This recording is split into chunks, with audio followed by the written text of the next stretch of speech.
Okay. Our facilitators. First, Cosi, there you are. Sorry, I couldn't see the screen. I had to move the computer a little closer. I'm glad you're back, Cosi. Cosi Bioso has been in PT for over 17 years. She has her master's in physical therapy. She has her own clinical practice in Florida where she specializes in limb loss. Cosi also has an awesome show every Wednesday night. It's a Facebook Live called Cosi Talks, where she covers topics all, again, dedicated to the limb loss community. So check her out on Wednesday nights, and we welcome Cosi.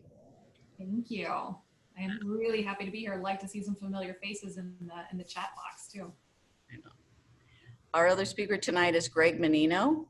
Greg has been in prosthetics for over 20 years. He's worked for manufacturers as well as consulted on new technology. He is also a certified practitioner for 10 years plus. Greg is also a 22-time world champion in Olympics and the Paralympics in downhill alpine skiing. So welcome, Greg. Hello, everybody. Thank you. Thank you for having me, Chris. You betcha. Awesome. All right. I'm going to hand it over to Cosi Greg to go through the skin introduction and then the topic. Okay. Okay. Well, Cosi, ladies first, please. Oh. Fair enough. Fair play. Well played. Well played. Okay. So guys, welcome this evening. Thank you so much for being here. It's nice to see, like I said, some familiar faces in the chat box from the Cosi Talk show. So lots of good information that we have for you all tonight. We are going to start a little bit with a little bit about skincare. So Greg and I have mentioned on several occasions, it all begins with the skin, right? Before you have that beautiful fitting socket, before you have the high-tech knee, before you have the high-tech foot, you got to have healthy skin because otherwise you've got nothing to stand on, no pun intended.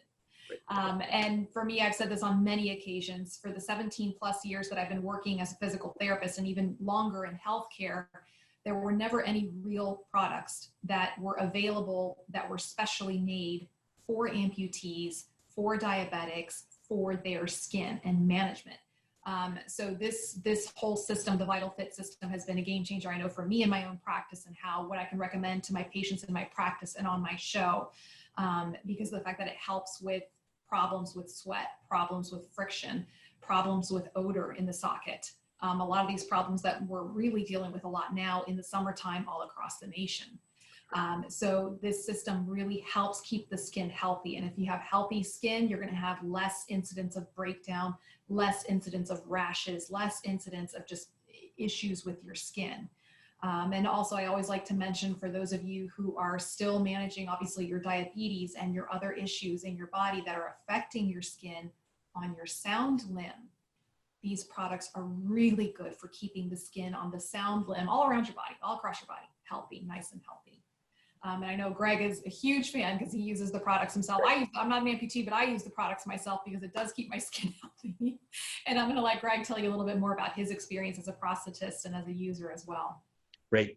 Thank you, Cosi. And I think that's, Cosi just made the most interesting comment, is this is designed for limb loss community, our diabetic community, but what we're finding is athletes as a whole are benefiting so much from this product, from the sweat control, odor control. The anti-friction is huge. So anyone who is an athlete today, we're finding tremendous success with them. So we're very lucky to have VitalFit system as if you're suffering from limb loss or diabetes, because it's giving and addressing the skin issues that we've all lived with forever. And there hasn't really been, like Cosi said, there hasn't been a product line out there where we were using whatever we heard or we were shared with a friend or we heard, this or that. And I always loved going back to the Bag Balm, was kind of the go-to product, or Vaseline. And if we're all conscious about our performance and our skin integrity, the best thing is to keep those type of petroleum-based products off our skin. So again, the VitalFit has addressed this. And me as a user, not only a prosthetist, in my personal life, I was experiencing major skin problems just because of the higher end activities I've done. And we all know, as users here, all 31 of us, 32 of us understand what, if you have the skin issue, how that can quickly set you back on your prostheses or your outcome for the day. So this system is like the holy grail. So I can't say enough for it. Everybody I've worked with and we've got it in their hands to try. We've had 100% success. And so I'm just over the moon. I got to say how great it is that we finally have a product that focuses on us as limb loss or prosthetic users though. So we'll just briefly cover a little bit about the basics of the hygiene process, because that's usually where everything begins, and understanding some of the differences between before you have your amputation and afterwards. I stress this a lot with all of my patients that come in. One of the first parts of education they receive is how to take care of their skin, because it is different now. Prior to your amputation, your skin was pretty much open to air all day. And now it's the complete opposite. It's basically been the equivalent of being wrapped up in a garbage bag all day for several hours. So a lot of changes are going to happen. And some of you may have actually noticed since your amputation that you actually sweat more from your residual limb, which is a very common occurrence. So some of the top basic tips that I give all of my patients is every 24 hours must have a bath or a shower. And this helps get rid of all the sweat, the bacteria, any extra bacteria, odor, any soiling that might happen on the residual limb. And along with cleaning, obviously, yourself and your body, it's the liner itself. And many times I tell patients, just bring the liner into the shower with you and clean it with the same cleanser that you're using on your body. And like I said, this is where I think the VitalFit cleanser is a beautiful product. It can be used for your entire body. It's hypoallergenic, and it can be used inside the liner without degrading the integrity of the liner itself. And the main thing here is to rinse the liner several times over to make sure that there's no soapy residue. And once you've done so, having it in a place where it can dry completely before you put it back on. And this is usually why we recommend that prosthetists, well, this is why prosthetists will give you 2 liners, so that one is drying while you're wearing the clean one. Greg, you want to go from there? Yeah, I can't stress how much it's important to keep it clean. I love what Cosi says, cleaner, the better. When we start seeing skin breakdown in patients, and even, neat thing for me, I'm a patient and I'm a prosthetist, but one of the biggest problems is the bacteria that can grow so rapidly in this contained environment. All of us who are wearing prostheses here, there's so many different socket designs, liner materials. There's patients like myself who wear skin fit. So I don't have a liner, but it's even more critical to keep that clean. It can be more demanding on your skin. So there's so many great devices and techniques out there that your prosthetist is working very hard. But this is a simple thing you can do to start your day every day and make a better outcome. Because we all know who's wearing prostheses out there. I'm assuming most of us are suffering from limb loss. You get a little raspberry or a hot spot, how that can really erupt very quickly. So the real key is keeping it clean, keeping it hydrated. And that goes into the next couple products that VitalFit has for us here, that they control bacteria, control sweat.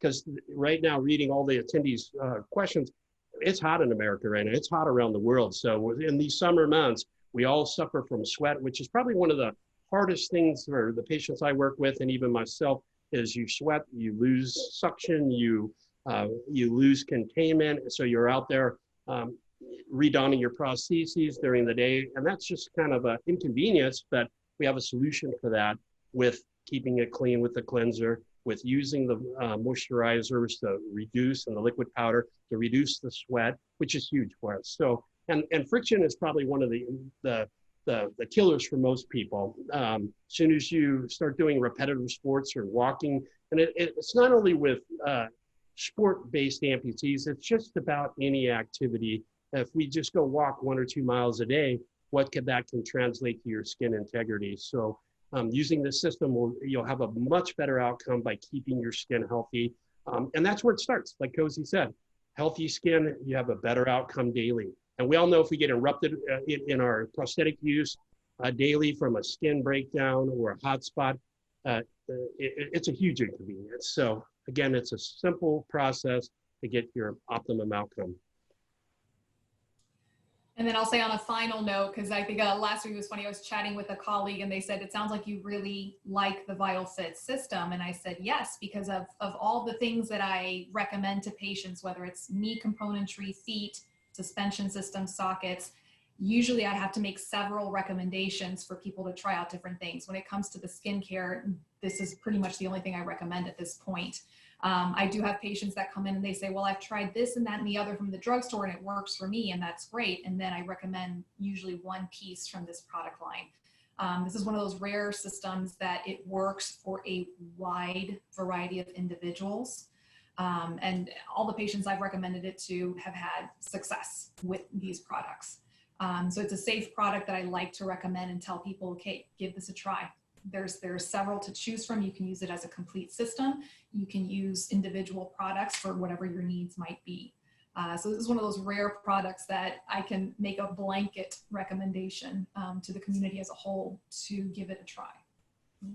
Yeah, I agree, Cosi. And I think everybody, there are other products available. We've been using in the past, you know, Bag Bomb. There's some other products, but me as a user, when I look at myself as, you know, that user, and I don't like the greasy feeling of some of the other products that are available. The VitalFit system and all the moisturizer and liquid powder and the night moisturizer absorbs in your skin really rapidly and gives you this barrier of protection that some of the other products that I'm aware of make the same claim, but they leave like a greasy residue, and that just makes a mess on, if you're using a liner. Some of the petroleum-based or even coconut oil-based products, they stain liners, and that's not a great thing. Just appearance of your liner being stained by a product it's not real appealing for some amputees or some patients that I work with. So you won't have that occurrence with the VitalFit system. So I can't say enough for it. In my personal life, I'm doing more. And I had an interesting conversation with some of the VitalFit people that I'm a prosthetist. I take care of my own care. I'm probably about a 90% fit, okay? And I can't wait to have Cosi and I sit down someday, but we were talking about this yesterday. I got about a 90%. It could be better, but you know, they do it and take care of it. But I'm getting 110% out of my prostheses with not a perfect fit because of the VitalFit system. And that's really interesting. And that's not a sales pitch. That's true life, what's going on with me, and why I'm so adamant that this product is the best we've ever seen. So Excellent.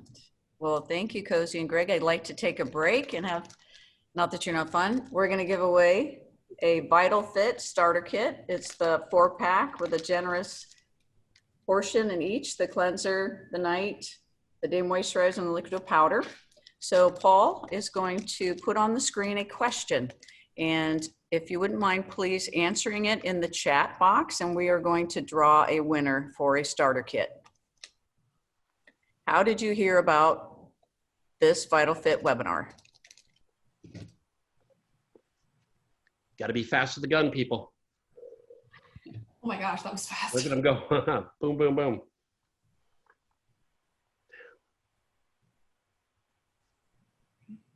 15, 17, 18 answers. Very good. Awesome. Okay, I'm writing and I'm going to draw a name in 10 seconds. 3. Okay. David. Great participation, people. David, Oh, it's fantastic. thank you, everybody. This helps us so much in making sure that we're getting the word out so that we can support the community with as much education and support. So go, David. Oh, David. Jim is like, does spelling count? No, it does not. It does not. So thank you for participating. We've got 2 more giveaways tonight, and we've also got a great discount code for folks that like to purchase the product afterwards to take care of you. So back to Cosi and Greg, and Cosi and Greg, exercise. Yes, I've been waiting for this topic. So we had a really nice chat this week about how we were planning for today's talk. And all of us seem to agree that with all the madness going on with COVID, people having to stay home, there's a desire to want to stay active. And I've said this several times on my own show, you know, as we're hoping for things to improve with our nation right now, we want our lives to keep moving forward. And that includes recovery from limb loss, no matter what stage you're in. And there are many of you that are looking to go to that next level, to be in the higher level activities. So we kind of batted around some ideas and came up with how to do stair negotiations, ramps, and uneven terrain. And what does that look like for you as you're learning to do this in your home? So while I'm explaining this a little bit, I'm going to do a little informal poll. who's a BK, who's an AK, and among my AKs, if you don't mind putting down there, if you use a computerized knee or a mechanical knee. And I'm going somewhere with this, I promise. So if you guys don't mind typing that in the section. So for me, as a physical therapist, I want my patients to do everything. And even if they are not able to perform at an extremely high level, if they can't go up and down a flight of stairs completely without their hands, without holding on to something, I always like to try to show them how it's done, just for the whatever in case emergency. All right, we're getting some answers here. So we've got Barbara's a BK, we've got BK, Grant's a BK, Molly bilateral BK, we've got David BK, BK, BK. We got a right MK, okay, with an MPK knee. All right, these answers came in. Tom is a bilateral AK with microprocessors. Okay, so kind of what we're gonna talk a little bit about is from the PT standpoint, how I teach my BKs and my AKs how to go up and down stairs and ramps, okay? This can be a little bit of a scary process to begin with. So I always take people to the first step, okay? So in my clinic, I have like a little series of steps, and many of you have probably seen this in your prosthetistry or physical therapy clinics. I don't start my people off at the top.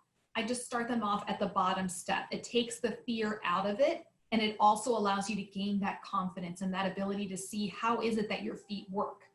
If you're a below the knee amputee, then typically I will teach my patients to go up and down the steps as they did before their amputation, step over step, and leading with both feet, because I want the prosthetic side to be just as strong as the sound side, okay? So I start them off on the bottom step, and I have them practicing going down. Now, obviously safety is the #1 factor, so I'll have a walker, usually the first time anybody tries a step, no matter what level they're at, just so they can have that security there. For my AKs, okay, those of you who have mechanical knees, you're gonna always go up with your sound leg and also go down with your mechanical leg. With the, sorry, that was my cat who just knocked on the doors. Distracted me for a moment there. Going back to it, for those of you who use mechanical knees, you're gonna go up the step with your sound leg, and when you're coming down the step, you're actually going to come down with your prosthetic side. When you're doing this, you always make sure you put your prosthetic foot down first, lock that knee by pulling back, and then bring down your sound side. Those of you who have the microprocessor knees, we do have some basic differences between some of the different knees that are out there, between the Geniums and the Rios and the Plie 3s. There are some differences there, but for the most part, they activate by going halfway. So you put your foot halfway off the step, and that'll activate the knee to bend and allow you to go down. So this is really important for my AKs with the microprocessor knees, to start on that bottom step so they can just start testing out where that knee is gonna break before they go down. Does that make sense? If that makes sense to you guys, go ahead and put "make sense" in the chat section. If it doesn't make sense, say "it doesn't make sense, Cosi." Greg, what would you like to add to that? It's absolutely Cosi spot on, everybody. And I can interject a little bit. I do agree that first step is the learning step. We encourage the same scenario. I'm a big proponent of handrails. So even when you become a very seasoned stair descender, that handrail is there for a reason. And I think it's always good to keep a hand on. I love to see patients who get so confident that they'll let go and they'll just race down them, that being on a microprocessor knee or whatever prostheses they have or been fit with. But it's always a good security, because I've always, even myself, like everything's great and we're doing great and I'm leg over leg going downstairs, and then all of a sudden everything goes south because of that hyperextension moment that can be created on a mechanical knee. So yeah, I'm a proponent. Hang on, start at the first step. If you're confident, there's a lot of different things that can be created. There's hydraulic feet out there, so foot placement on the tread is huge. Posture is a big one that we all miss. If you're leaning forward, reaching down for the handrails, and you're not placing your foot in the correct position, there's a lot of strain on the knee, on the prosthetic knee, depending on what you're using and trying to descend with. So the big tips for me is foot placement, posture, hang on to that handrail. Start on the bottom, and as you get more and more confident, graduate up that staircase. There's nothing better descend on a microprocessor. I'm above the empty. Everybody knows, I think. But when you have the timing right, it's very, very fluid and very easy, but there is a learning curve. So my biggest thing is hang on and be ready. Focus. It's really about the same scenario we'll talk about a little bit is when you're walking on uneven terrain, really got to focus. You got to think about that moment in each step. So, but again, there's microprocessor ankles out there as well as hydraulic ankles. So it doesn't really require as much of the foot on the tread. So Cosi is spot on, 3/4 of that foot to half the foot off the tread. And it just creates less torque on your knee and or your hips. So that's really imperative. But every time I come up to a ramp or stair, again, you got to put on your thinking cap and go, wow, okay, now focus. And I think that's a big thing that the times that I fall down, and trust me, I fall down hard for no reason, it seems like, it just happens. You either get good at falling down, but you really got to be cognizant and focused. And that's probably one of the things that you get lackadaisical, don't think, and then things can go south pretty quick. So again, Cosi spot on, but again, posture, foot placement are the two keys, I think. And then when you can take it a step further, guys, and this is something that I've had to get creative as a therapist when I was working in the home health sector for my homebound patients. And now with many of my patients that are homebound because of COVID, how can we turn that into an exercise? So a lot of times I will teach this to my patients in the clinic with that first bottom step, how to do it safely. And then we turn it into an exercise. And I say, guess what? You step down, now you're going to turn around, do the hokey pokey and go up that one step. And you're going to do that 20 times. So you're having that stair step strengthening where you're working your sound limb and your amputated side. You're also working on your balance, being able to move around in that small circle to be able to turn around and face that step again. And also working on your proprioception, because when you're turning around in a smaller area, like when you're around steps, you got to know where that foot is going to be when you put it down. So you can do quite a bit of work in this little exercise while you're at home. So how many of you, this is something I always equate to, how many of you have a little bit of trouble sometimes moving around inside your bathrooms, for example? If you have a tight space inside your bathroom at home and you have a hard time, this particular exercise can help translate to improving your mobility within your bathroom or within a public bathroom, the tight, small bathrooms there. The ability to turn around, face the step, go up the step again, come back down, turn around, rinse and repeat. No, fantastic point, Cosi. Fantastic. I love it. Those small confined spaces make it a lot harder to maneuver. So again, being cognizant, have the proprioception focus, and look at foot placement. A lot of times when we teach descending stairs or even ascending stairs, and it's just like any sport. Remember, and I say a lot of sports that our movement, when you look down, it's a potential you can fall down. So once you get comfortable, you want to look up, watch where you're going, look down the staircase when you get comfortable descending. One of the things that everybody overlooks and what's so interesting today is ascending stairs for transfemoral users out there. And I know Tom's on here as a bilateral, and I'd love to see some of your comments, Tom, how you ascend, what's the technique? But today, a lot of guys want to go step the leg over leg, and the Genium or the X3 allow you to do this. And they'll give you, even the power knees will give you that function that you can make that little hip movement and it will power you up the stair. Mm-hmm. Be truthful with y'all. I've got a Genium. That's my MPKNA I use. I'm a little lazy to do that. It's a little, sometimes it's easier to just step up with the sound side and follow with the prostheses, but I should be doing it. And I think that's our talk about tonight is that you do the little things that'll improve your balance, your strength, and your proprioception. So ascending is a huge one that Cosi's talking about, that you're working your hamstrings and your glutes, and you're working on balance and foot placement. And today, when we're confined in our homes or where we don't have the ability to go to the gym, these are little things that you can do to improve your outcome daily. So good point. Absolutely. I love it, Cosi. So. Kay is right. She says confidence plays a big part. Building up the trust in that microprocessor leg will do what it's supposed to do. Yes. And folks, even Absolutely. My below the knee amputees, it's scary for them too when they're, if any of my below the knee would like to chime in as well, it's scary because you have to depend upon the fact that your anatomical knee is stable enough. With all the weakness that's happened from the amputation, it has to be able to be stable enough to go down and up those steps. And for me, like I personally like to, again, it's a functional exercise.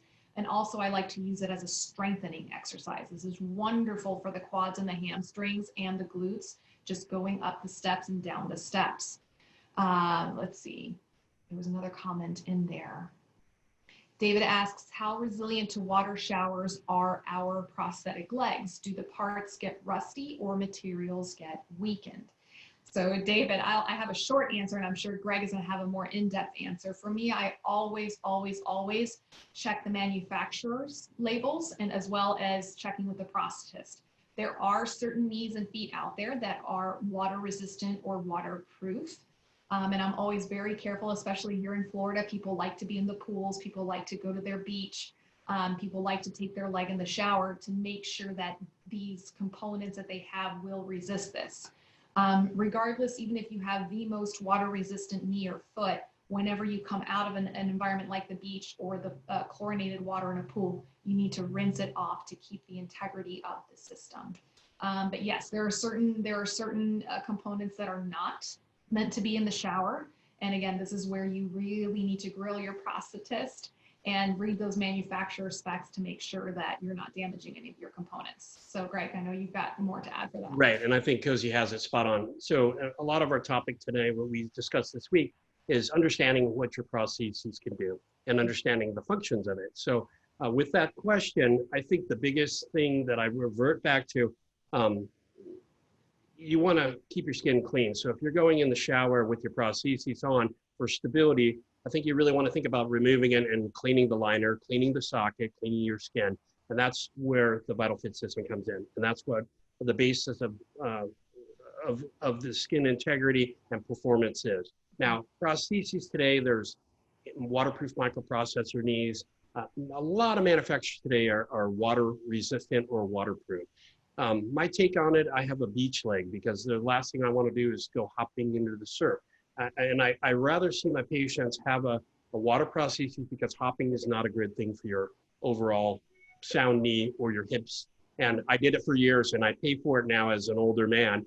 But I really would like to see everybody with a water prosthesis, if that's all possible, or get your prosthetist to set up an old system you have for your beach leg or your lake leg, whatever that is. But I kind of do not use anything other than titanium for connectors when it comes to anything that's getting around salt water, because we get a galvanic corrosion between stainless and aluminum, and those components can fail unexpectedly from just a few days in the water without flushing them and doing maintenance. So, but again, today I'll reiterate, a lot of manufacturers say they're water resistant, waterproof, and that gives you a peace of mind, because if you get hosed down or fall in the pool, that's okay. There are some microprocessor knees that they can short out really easily if they get submerged. So if you're lucky enough and you have an X3 or a Plie 3 that are waterproof, my take on that is great, thank you, but I can tell you it's a very expensive prosthesis, and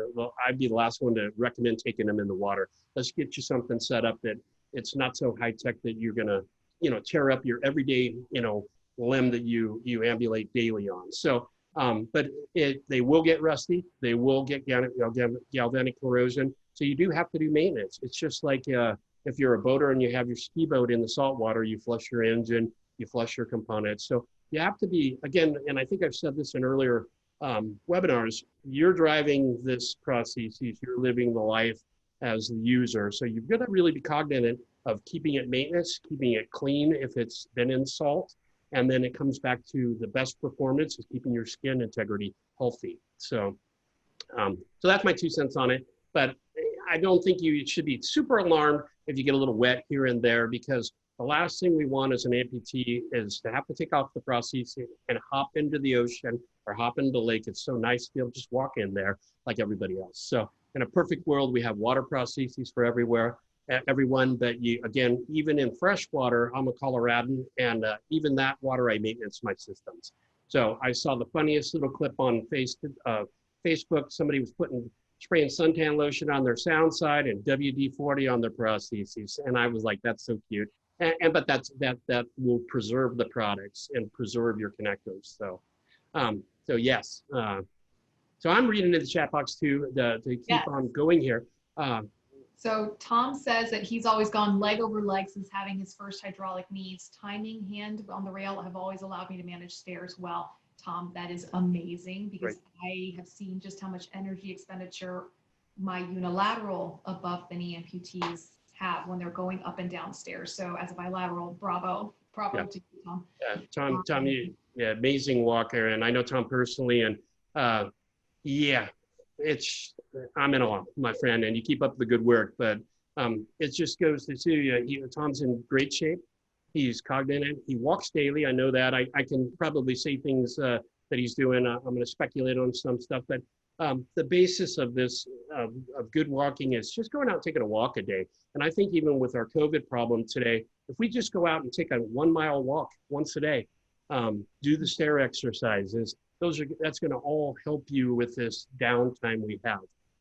But a thing we haven't got into is talking about ramps too. One thing as an amputee that we encounter that can be daunting for a newer user or even a seasoned user is a ramp, a steep ramp. And in our world, there's ramps and stairs. So I love what Cosi's approach of. These are the most important things we have to overcome. Walking on flat ground is pretty easy, but when you have a staircase and you have nowhere else to go and there's not an elevator, you should be thinking about this and learning this trade as much as I'll be the first one to take the elevator if there's stairs. You know, it's just easier. So, but ramps are a big thing, and the grade of ramps in our country, I encountered one today that is so steep. I'm like, wow, okay, I got to really focus to walk down. And a lot of ramps don't have handrails. So you really, again, posture orientation, focusing, getting your head in this game, because the worst thing to do is fall down. None of us really want to fall down. But so ramps are a big deal. And there's a lot of systems out there that are designed to comply with ramp grades, and they time up for it. The hydraulic ankles today will get your foot in a plantar flex position quicker to stabilize the knee or help stabilize your knee. So that's, I think a lot of manufacturers are looking at this because these are the things we can't avoid kind of in this world. So Cosi, talk about some ramp stuff, how you work with your patients. I'm really curious. So. Well, no, and it's interesting because when I was a wet behind the ears therapist many moons ago, I used to think, well, ramps are going to be easier because that's why the ADA, that's celebrating its 30th anniversary this year, that's why the ADA puts ramps everywhere, because they're going to be easier than stairs. And I quickly realized that for my patients, it was not the case. And feel free to comment on this one, guys. How many of you find stairs to be easier to manage than going up and down a ramp? So usually once my patients start to feel comfortable on stair management, then I approach with the ramps, and I do it in the same similar approach. I don't start the person off at the top of the ramp. I actually start them off practically at the bottom of the ramp so that they can just kind of test out to see what technique they like to use, especially if they have if they're an above the knee amputee and they're having to negotiate either a mechanical knee or a microprocessor knee. One of the hacks that I also like to recommend to people if they run into a ramp that is not ADA compliant and it's way too steep is to go up it sideways, because that gives you just a little bit of easier breathing room. So I'll recommend that people go up using their stronger leg, moving up sideways. And it kind of gives you the ability to kind of rest in between each step and lets you plan things out a little bit more for safety's sake. But with the ramps, a lot of it is practice, practice, practice. The same way it is with the stairs, hanging onto the railing while you're practicing this, and then starting at the bottom. Just take one step to get yourself to the bottom. And once you're comfortable taking that one step, move your way up one step at a time so you can get that practice in. There were some interesting comments I did want to address because this is obviously, this one speaks to me as a physical therapist. Susan says, my sound, hip, and knee are painful from years of overuse. That pain prevents me from going heel over heel, with reference to the stairs. And there was another comment here from Kristen who said, same with me, I'm a BK, arthritis in my knee on my sound side, which makes stairs difficult. And this is one of the things that I advocate a lot as a physical therapist, is having an active strengthening program, not only during your recovery and rehab process, but a program that's going to carry you for the rest of your life. This is a lifelong pursuit.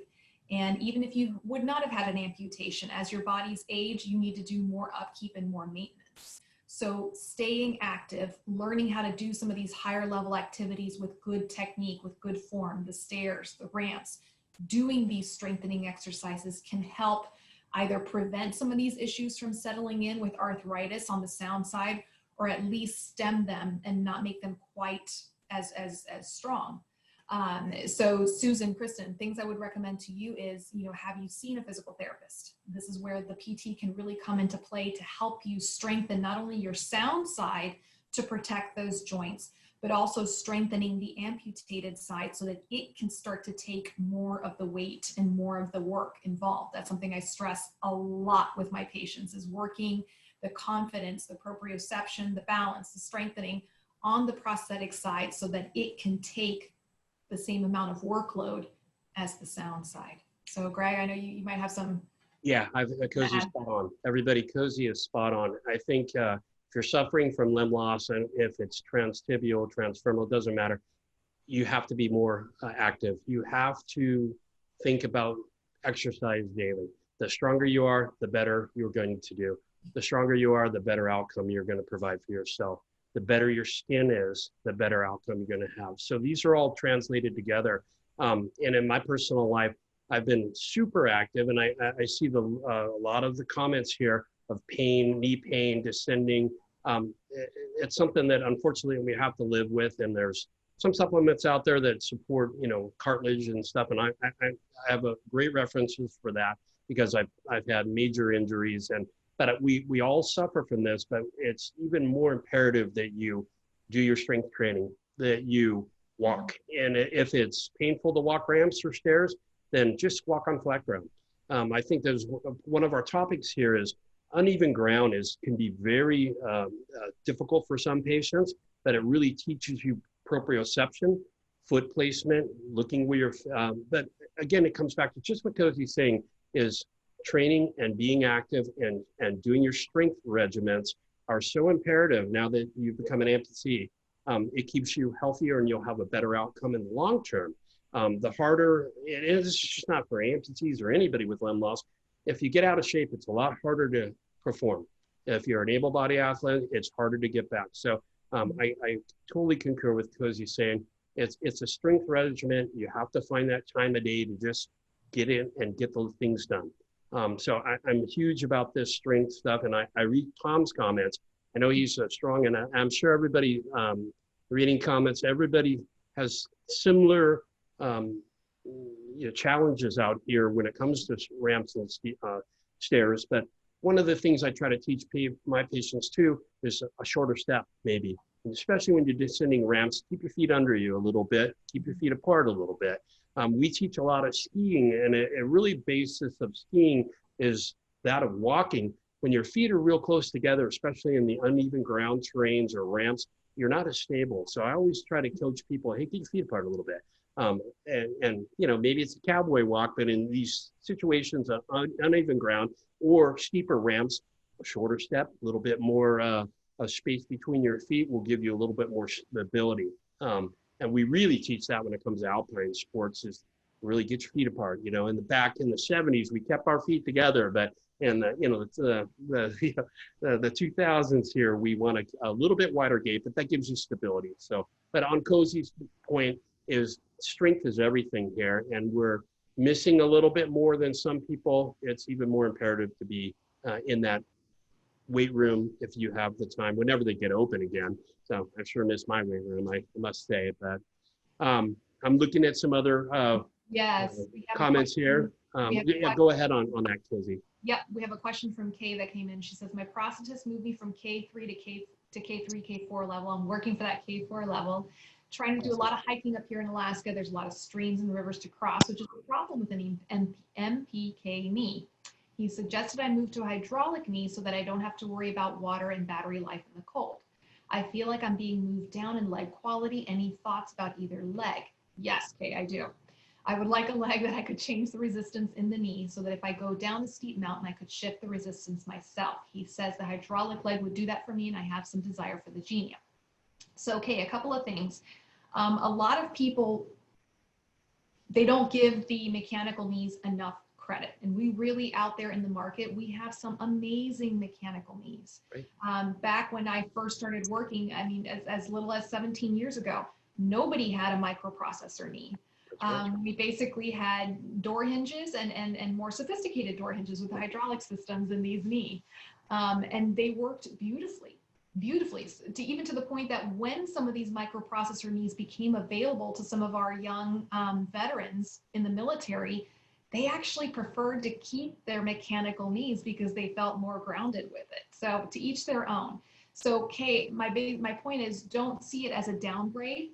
If your prosthetist is recommending a hydraulic knee to use during your higher level activities, it might actually be more beneficial to you for that particular activity.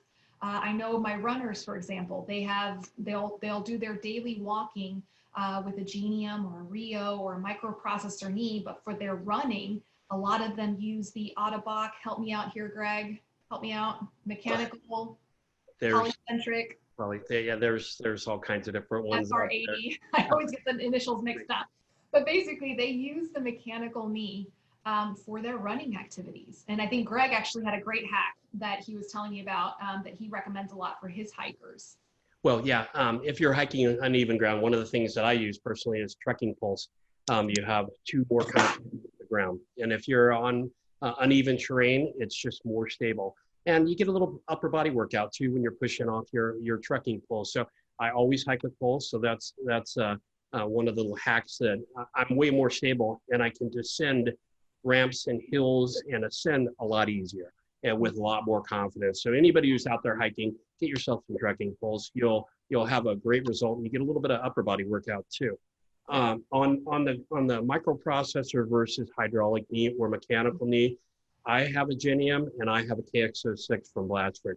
I find myself in my mechanical knee more than I am in my microprocessor knee. And it's just from the same identical comments that I like to hike. I like and one is more predictable. So one is not better than the other. Microprocessor is very predictable. It's very easy to walk on, but they are impervious to the elements. So these hydraulic knees that are available today, everybody has them. They're all great. They're very, very durable and robust. And I find myself using mine more because I don't have to plug it in. I don't have to worry about crossing that stream or kneeling down in the dirt or sand at the beach. So I think your process is not making you step back to something lesser. I think he's giving you an avenue of having one that's you can be robust and run and slog around in, and you don't have to worry about it. So if you have both, it's the optimum world for us. It really is. So it's not lesser. It's just something that is going to give you this mobility, and especially I've got some patients who like to go out on long-term hikes, days out there. So you can run out of battery in a microprocessor very quick. And even the best X3s and Geniums, and they can overheat descending. If you're doing big descents into canyons or something, I've personally experienced that. So again, I find myself back in my hydraulic knee going, okay, it never fails. It just keeps going and going. And if you are a runner and you aspire to be a runner, the microprocessor knees aren't the greatest to run in. They're really not, because you still got to achieve that toe load to have them release, so they can intermittently release, which can create a fall. So anybody we set up for running processes where we're not really using microprocessor anymore. We're using, there's a variety of knees out there that are better and frankly more durable. So again, don't view it as something lesser of. I think if you have both, that's optimum. So. Whatever works best for you. Ultimately, I make my recommendations to my patients, but I tell them at the end of the day, they're the ones that have to go through these activities and daily living, and they're the ones who have to wear these knees. So the best thing I can recommend is try all the options and find out what is going to work best for you. Tom says he walks 6 to 7 miles. Tom, I cannot wait to meet you in person someday because you are amazing. Let's see, there was something here I wanted to address with so this kind of segues nicely into the walking on uneven terrain. And again, this is something that I drill into my patients. I don't care if the person is a young 20-year-old who's an athlete or a 94-year-old who's an AK and just learning how to use their leg. And I have had those. I want my patients to experiment and try everything, at least in the safety of my clinic, and if they're able to continue doing so outside the clinic and their community lives. Uneven terrain, big one there, right up there with stairs and ramps. Right. So one thing that many people don't really understand is, what does uneven terrain mean? Sidewalks. That's right. Sidewalks are considered to be uneven terrain. And I'll bet many of you, I know many of my patients tell this to me, many of you didn't appreciate just how uneven a sidewalk can be until you had to try to negotiate it with a prosthesis. How many of you felt that? Like the first time you really walked on a sidewalk with your prosthesis and you realized, holy smokes, there's a lot of cracks in the sidewalk, all the little tiny bumps in the cement. It's very different than walking on a smooth tile floor inside of a building, right? So that's usually where I start my patients. I don't start them in the rocky hills or in the grassy area. I'll start them on the flat sidewalk because that's the most gentle, uneven terrain that I can think of. And again, it's when I just take it one little bit at a time. So if I have someone who's very nervous or who is unsure in their confidence or in their balance, I'll just mark off one little 10-foot area of sidewalk, and I'll tell them to do the same at their house. Just mark one little area of your sidewalk that you can just practice walking up and down, that you can memorize every single crack in that sidewalk until you feel comfortable, until your body has learned to adjust how to walk on that uneven terrain. And then you can start to expand from there little by little. As you're doing this, you're feeding your brain. I call it feeding the brain. You're feeding your brain new information. So it's building on that proprioception, it's building on the balance, it's building on everything that you've been working on, so that when you do encounter a new sidewalk that you don't know the cracks and you don't know all the little places there, you'll be able to negotiate it a little bit better. And I always tell people, and this surprises people, look down, look down. A lot of physical therapists will tell their patients, look up, look up, look up. But honestly, how is your brain supposed to know where your feet are? How are you supposed to gain that confidence unless you're looking down first? So don't be afraid, don't be embarrassed to look down. And this is something I encounter a lot with my patients. Greg, how I want to hear your thoughts. I agree 100%. Walking on uneven ground can be very challenging. I think Cosi hits it because we're not all from the mountains of Colorado where I'm at, where everything's uneven. And I live in actually in a very old town, so our sidewalks are horrible. I mean, they are horrible because we've got big growth, old trees, and you're going to encounter, tons of trips. Maybe that's a good way to put it, but you want to be looking down for foot placement. It can be so challenging in some points, but it's a great opportunity to learn your prostheses, to learn the function of the prosthetic foot or the knee, what you're using, is to walking on uneven terrain. I've seen a lot of comments here that everybody are saying sidewalks are the worst. Agreed. And ice can be terrifying. That's a whole different ballpark here when you get into frozen, and especially if you don't have a compliant ankle, icy, snowy conditions can be very, very difficult. But again, looking where you place your feet, looking down, concentrating. This all comes in as your brain learns the function of the prostheses. You'll find yourself just, flying through these obstacles of life, if it's in the city or in the mountains. But again, I agree with you got to look for foot placement, think about posture. It's a big one for me. I do a lot of uneven ground hiking. It's kind of my thing now. I like to hike. But I'm always with a trekking pole for stability. I'm always, and when it's a trail where my prostheses, so I'm above knee, left amputee, left leg, when I'm walking on that canyon and my prosthetic is on the high side of the hill, it is very difficult. If it's on the low side of the hill, it's a lot easier. So it's something that people get. I've had patients get caught out and they're exhausted because they're trying to walk over that prosthesis when it's on the high side, and that can be very difficult. So I would suggest going out and trying to find a little bit of this uneven ground, working on proprioception, working on strength, and but again, it all reverts right back to you've really got to think about your skin, because when you get in these uneven terrains and it's creating more forces and more shear on your residual limb, and you can impact the outcome of your skin pretty quick when you start really negotiating. And it doesn't matter if it's the mountains or an uneven sidewalk. I was over here in California, and the sidewalks in in that town are horrific. I mean, and if anybody's ever encountered like cobblestone roads, that can be so hard to negotiate as an amputee because they're never even, they're different heights. And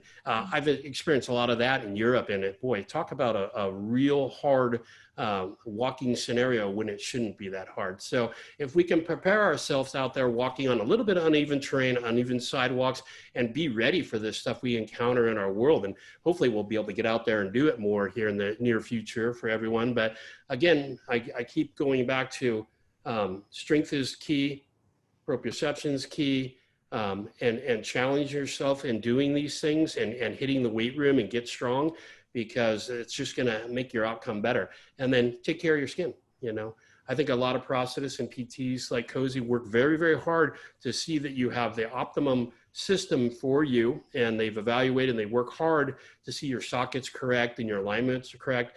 But again, you're the one driving this, so you have to be the one who is cognizant of taking care of the skin, taking care of those situations you might find yourself in. So challenge yourself. I mean, set some goals. I love the one thing about an iPhone. I'm an iPhone guy. It's got my little health meter in there. I always look at my step counter, and it's one little thing that you can look at daily, and they give you week workouts like, oh, you're 1,000 steps more than you were last Tuesday. That's kind of how I look at and set goals. And I think it's fantastic because mostly everyone carries one. So if it's simple as looking at that, and I did 400 steps yesterday, or I did 6,000 steps the day before, that'll give you a goal setting, and these different terrains are just going to help you. But again, you start getting these higher activity level patients, or you can tear yourself up a little bit. So let's really think about taking care of your skin is where we're at. Can I interject just for a sec? Yeah, sure. Susan C. has presented a question prior to the webinar tonight. She's having challenges. She unfortunately experienced a serious illness for a few years. Now, as she is challenged with only being able to wear one shoe, we may want to get back to Susan. We can reach out to you via email and discuss some more. But do you guys have any suggestions insofar as maybe the challenges around being stuck with one shoe, or recommendations on the best way to get started again if one's regressed and wants to get better? It part might be, and I can answer from the PT standpoint. I know Greg's gonna be able to give some great feedback from the prosthetist standpoint. From the PT standpoint, I would take a look at your proprioception. You know, basically your ability to know where your foot is in space. When you take a step, are you confident as to where that foot is going to land? And do you know that it's going to land in the same place every time? That's usually a big difficulty that I see among my patients. And then when you try to throw in different heel heights or different shoes, it throws all of that off even more. So from the patient standpoint, I would say take a look at your proprioception, see if that's something that you can improve upon, so that when you do try different footwear, you can adjust a little bit better. And then also from alignment standpoint, this is where I'm gonna let Greg chime in. Well, yeah, and that's a fantastic point, and thank you for the question. A lot of prosthetic feet are adjusted for that, you know, similar 3/8 heel height or 1/2 inch, depending on what kind of fit you have. So when you start changing shoes, it can create an instability situation on you, and other pressures on your knee if you're a below knee amputee. On transfemoral amputee, it can create instability. So I'm kind of that one shoe kind of guy too, but I don't wear boots. All my tinnies, I'm a big Hoka guy. So when everybody says, I'm all about that shoe line. And if you're aware of Hoka, please give me a thumbs up. But they have such a compression forgiveness to them. It even makes the prosthetic feet that are pretty dynamic today better. So I wear Hokas, but I wear, and I like their stable plush is kind of for me. My hiking boots, and I wear their boots through their training tennies. And so that being said, I think the one shoe thing, I don't know if it's proprioception or it's the way your prosthesis has been adjusted for that one shoe scenario. So, and that's one of the drawbacks and one of the pluses to some of these microprocessor ankles or hydraulic ankles, that they will adjust somewhat for shoe heel height. And I think if that's the question, I want everybody to think about it.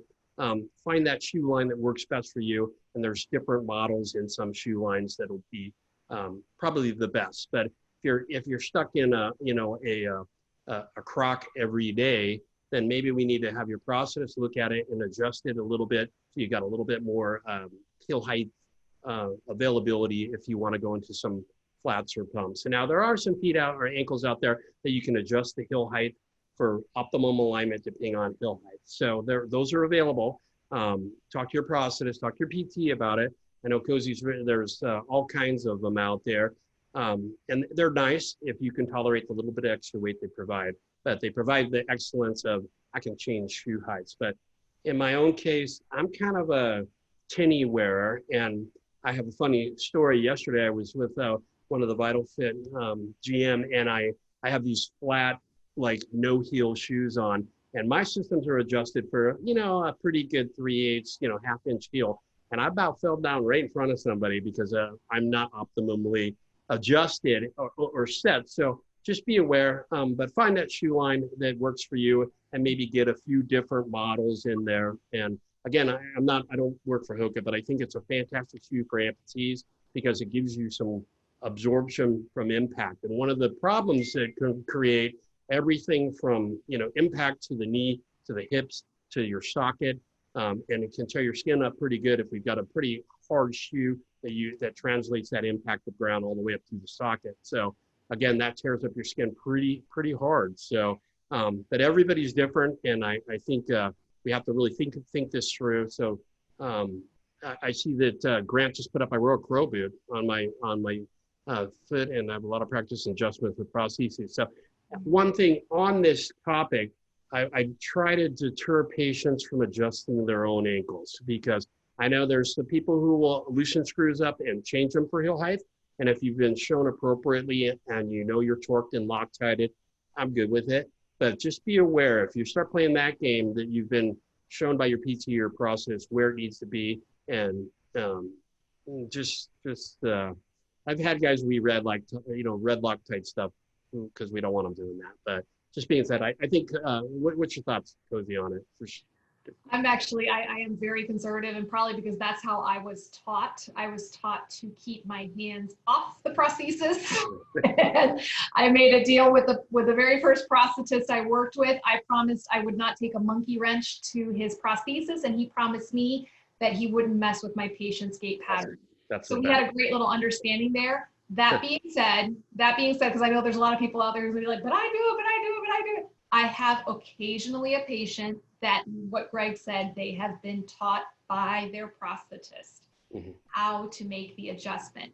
And that is the only adjustment that they are allowed to make because it's a very complicated domino effect. You change one screw here, something else goes out of whack with alignment. And it's just, so if you have been given permission by your prosthetist to make an adjustment, I always just beg my patients, please don't take it any further than what your prosthetist has taught you, because even for me after 17 years, I respect and I let the prosthetist make those adjustments. I have a couple of colleagues who run circles around me and they can adjust things pretty confidently. But yeah, I'm all for kind of keeping the hands off. I'm reading, good points, Cosi. I'm reading some of the things. I love my Hokas by Kay. Yes, me too. Yeah, no, I love Hokas. I use Molly, them myself. she has adjustable heel height feet. That's awesome because it allows you to put your heels on where your trainer. So that in a perfect world, that's great. And if you can tolerate it, they're pretty cool to have. I do have, now I will say for my ladies out there, because I know I like to wear heels and I like it when my female patients come in, they're like, I want to get back to wearing my cute heels. I want to wear ballet flats. I want to wear all these shoes. So usually I make a compromise with these patients and I say, look, while you're learning how to use your prosthesis, wear the same pair. And that's basically so your brain can learn what is going on, and you want to give your brain a simple environment to learn in. So I say, okay, just hang tight for the weeks or however long it takes you to get independent with using your prosthesis and you're comfortable. And then after that, then we can start carefully switching out shoes and going back to the prosthetist to see, okay, how does this change the alignment? How does this affect your gait pattern? Do we need to look at is it I'm trying to think off the top of my throat. Freedom Innovations has is it the Runway? Is it Freedom? That's right. That's Yeah. the Runway foot, that they have the adjustable heel in the back, and there's a couple of other Maybe companies that I know have something similar.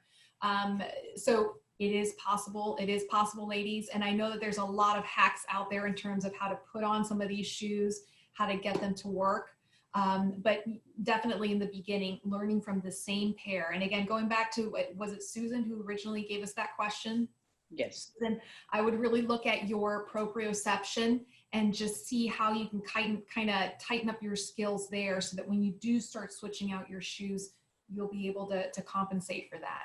We've had a lot of— Can I interject with a giveaway first? Okay, yeah. Yeah, So go, giveaway go, time, everybody. go. Okay, 'cause we are wonderfully 30, well, over time, but I appreciate everybody hanging out with us. So what I'd like to do is one more giveaway, and that is for the entire full-size 4-piece set. Nice. Paul Sewell is going to put the link in the chat box for our survey. If you click on the link and take a couple of minutes to fill it out, we are going to draw a name for those that participate for a full-size 4-part kit. And while folks are filling out the survey and submitting, we could do a little more Q&A if that sounds like a good idea to everybody. Sounds good. So we've got, I'm just trying to pick out some of these comments. Oh gosh. Yeah, there's so many. I like what Kristen said. I found that adjustable legs are less comfortable. So that being said, it's probably not set up optimally for every day. So Cosi has the best point. Find those trainers or those tennies, whatever you're wearing, that work and you're confident in, and you've learned your gait patterns in, and then stick with them, and then you could graduate around. Again, I don't wear heels too much. I tried cowboy boots and I just don't do as well. So I don't laugh, Cosi. But I don't do as well. My gait patterns aren't as great. So I'm kind of stuck in one type of shoe. And unfortunately, being an amputee, is that okay? I think I would like to see that everybody can enjoy life and wear whatever they want. So talk to your prosthetist. Don't make adjustments on yourself. If you really find that you want to wear your high heels for your female patients and wear your trainers the next day, let's talk to your prosthetist. See there's avenues of getting feet and trying. Maybe you can demo something and try it out if that's the game changer to make yourself more functional and happier in life. So I think that's important. We had a question come in from David. Says, my first prosthetist provided me with nylons between my skin and the liner. I definitely absorb sweat, but sometimes I see bunching and abrasiveness at my stump. What are your thoughts? Oh boy, yeah, that's a huge soapbox for me, David. Yeah. So this plays into, obviously, as you're getting into those higher level activities, running, sports, or just even exploring your environment a little bit more, you're going to sweat more, especially during these summer months. So here's a couple of just quick points on that. The whole purpose of your liner is to be in full contact with your skin. That's how it's going to provide the optimal protection to your skin, and how it's going to be the least amount of friction and shearing inside of there, which can then lead to blistering. Right. So when you start to put some of these nylons on, I think some of them are called like the liner liners, I think they're called, to help absorb the sweat. What you're doing is you're interfering with that interface, and the liner is not going to be in full contact with your skin. Now, do I have some patients who use these liners and they love them and it works great for them? Yes, more power to them. I'm usually a little bit reluctant to recommend those right off the bat. Usually I like to see how is the person putting their liner on, because if they're not putting it on exactly perfectly right, they're going to get little air pockets, which is going to cause sweat. I also like to see, is the liner stretched out? Because if the liner is too big, again, you're going to have even more problems with sweat. Are they using something like the liquid to powder lotion? This is something that I'm just so excited to be able to recommend now from the VitalFit line, and saying, okay, let's try putting some of that liquid to powder lotion to see if we can decrease the amount of sweating. I will try everything in my power to try to keep that liner direct contact with the skin. And as an absolute last resort, the liners. But you know, I've had both ways. I have the occasional person who says that it was a game changer for them, but I have many people like yourself, David, who say, you know, that it was bunching up and abrasiveness. So you're just adding something else to that skin that's going to be, you know, rubbing up against it. Abrasive, right? And I agree 100% with what Cosi's saying. I think liner liners can work for some people, but if you have any skin sensitivities, they're almost abrasive, and that's what we've seen. So again, some of the biggest things that are challenges for any amputee is sweat. And I think if we can control it by using the liquid to powder, and it is the most fantastic product out there, I'd rather not see the liners in there, because my take on them is I've seen them create more havoc than the benefit of trying to control sweat. So that I agree 100% with Cosi on this one, for sure. It's almost like a nylon can be abrasive. And that's not what we want to have in the socket environment. So I would recommend more of a therapy with liquid to powder, utilizing that daily instead of adding something, because the more you put, and I think we said this a couple weeks ago, less is better in some cases. When you start adding extra things, it creates less proprioception. It's just more components that can go wrong. Again, I think we talk about washing our liners and hygiene here. Remember, if you're wearing socks, if you're wearing skin fit, you want to wash those sockets too. But the real key to the performance in all these activities, if it's stairs, ramps, hiking, whatever your love is, if it's golf, we always overlook golf. It seems like a sport I never talk about. But if we can control sweat, keep our skin integrity at its optimum, we're always going to do better throughout the day. Yep. So I love some of the comments popping up. Liquid to powder is great. Yeah, Liquid to powder is great. Love liquid to powder. I concur with what everyone's saying and what Cosi's saying. We have a product that addresses the issue of amputees encounter daily, and it's not been addressed. So whoever who's won those, congratulations, because I know you're going to love it. So. Right. Oh. Hang on, Chris, you got to unmute yourself. Yeah. Chris is muted. There you go. I apologize for that. Our winner is Barbara S. Thank you, Barbara. Barbara. Okay, yes. Yay, Barbara. Everyone, Yay. thank you. Awesome. For participating. We appreciate your input, and it helps us make these better and better. And we really, really appreciate you taking the time to fill them out. Congratulations, Barbara. So it's time to wrap.